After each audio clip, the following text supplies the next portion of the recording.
An infected stench comes out of the dark hole, making everybody withdraw. Martha asks in a low voice, "Master, do you want to go down there? If you do, torches will be required." But she is won at the thought of having to go down. Jesus does not reply to her. He raises his eyes to the sky. He stretches out his arms crosswise and prays in a very loud voice, syllabizing the words, "Father, I thank you for hearing me. I knew that you always hear me, but I said so for those who are present here, for the people surrounding me, that they may believe in you, in me, and that you have sent me." He remains thus for a moment, and he becomes so transfigured that he seems to be enraptured, while without uttering any sound, he says more secret words of prayer or adoration. I do not know. What I know is that he is so transhumanized that it is not possible to look at him without feeling one's heart quiver. His body seems to become light, spiritualized, rising in height and also from the earth. Although the shades of his hair, eyes, complexion, garments remain unchanged, contrary to what happened during the Transfiguration on Mount Tabor when everything became light and dazzling brightness, he seems to shed light, and that his whole body becomes light. Light seems to form a halo around him, particularly round his face raised to the sky, certainly enraptured in the contemplation of his Father. He remains thus for some time. Then he becomes himself, the man, but powerfully majestic. He proceeds as far as the threshold of the sepulcher. He moves his arms forward. So far he had held them crosswise, the palms turned upwards. Now, with palms turned downwards, so that his hands are already inside the hole of the sepulcher, and their whiteness is outstanding in the darkness of the hole. His blue eyes are blazing, and their flash, forecasting a miracle, is today unsustainable.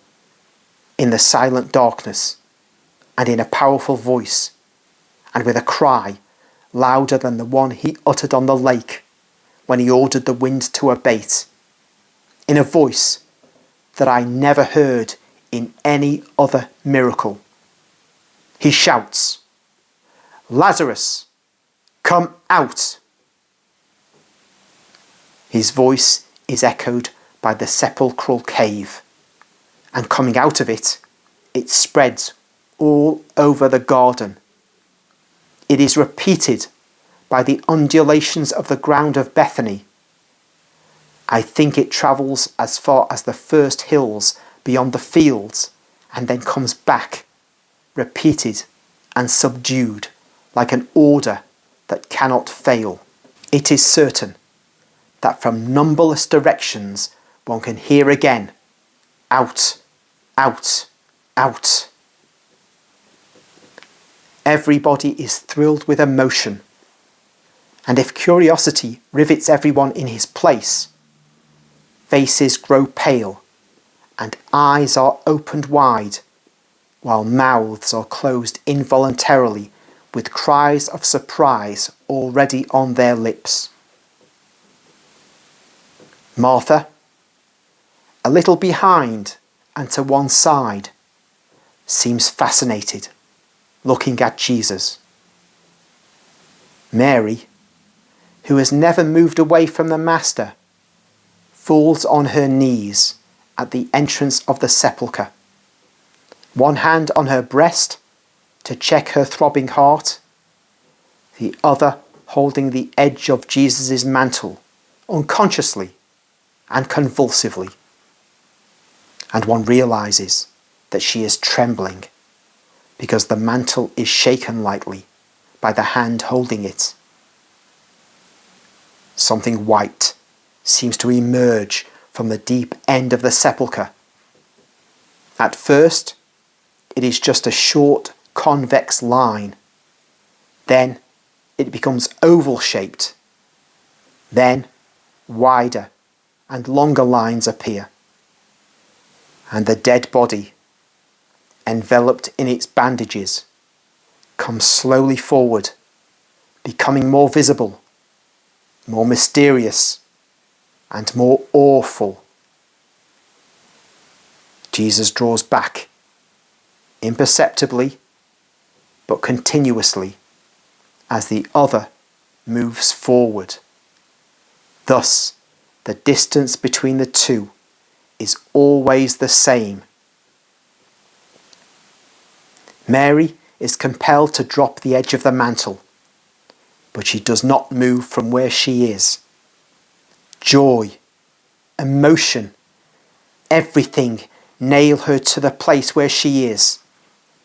And "oh" is uttered more and more clearly by the lips previously closed by the anxiety of suspense. From a whisper, hardly distinguishable, it changes into a voice. From a voice into a powerful cry. Lazarus is by now on the threshold of the sepulchre, and he remains there, rigid and silent, like a plaster statue, just rough-hewed, thus shapeless, a long thing, thin at the head and legs, thicker at the trunk, as macabre as death itself, ghost-like in the white bandages against the dark background of the sepulchre. As the sun shines on him, putrid matter can be seen dripping already here and there from the bandages,